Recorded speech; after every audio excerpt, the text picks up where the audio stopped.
J'aurais en avant-propos à dire ceci: si le diplôme qui soit obtenu par la voie de la VE et la voie de la formation est bien le même, le jury aussi, qu'il soit un jury d'examen ou un jury de VAE, est le même, est défini par la réglementation du diplôme.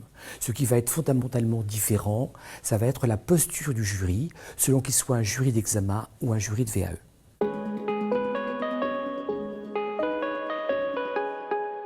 La différence est fondamentale, c'est bien en cela que la VAE a percuté le système d'évaluation des compétences en France, puisqu'elle dissocie le processus d'apprentissage du processus d'évaluation en ne faisant pas du premier un préalable au second. Dans un jury d'examen, le candidat est soumis à des épreuves d'examen au travers desquelles il va devoir apporter la preuve que le processus d'apprentissage qui lui a été proposé lui a permis d'acquérir les compétences exigées pour la délivrance du diplôme. À l'inverse, en VAE, c'est le candidat qui constitue et qui fournit au jury le support de l'évaluation, son dossier de validation, et il appartiendra au jury, dans une logique déductive, de détecter les compétences qu'il y décèle et de vérifier ensuite si elles sont conformes aux exigences attendues.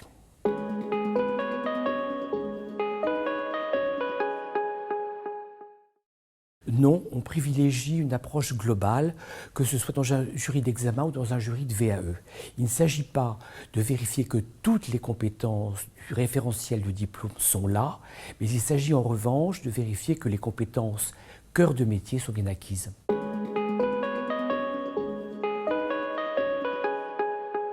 C'est exact, mais ce n'est pas le seul. La loi dit que le candidat en VAE est évalué sur la base d'un dossier de validation suivi d'un entretien. On pourrait dire que cet entretien s'apparente davantage à un entretien de recrutement, puisque le candidat aura en face de lui dans le jury des personnes, salariés et employeurs, qui exercent le même métier que lui. Il a donc l'occasion là de défendre ce potentiel, de montrer son professionnalisme pour emporter la décision du jury.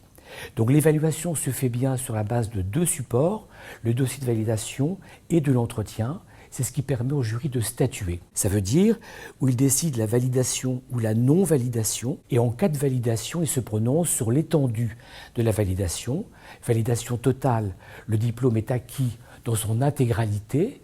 Validation partielle, le candidat obtient des blocs de compétences qui donnent lieu à des attestations de compétences.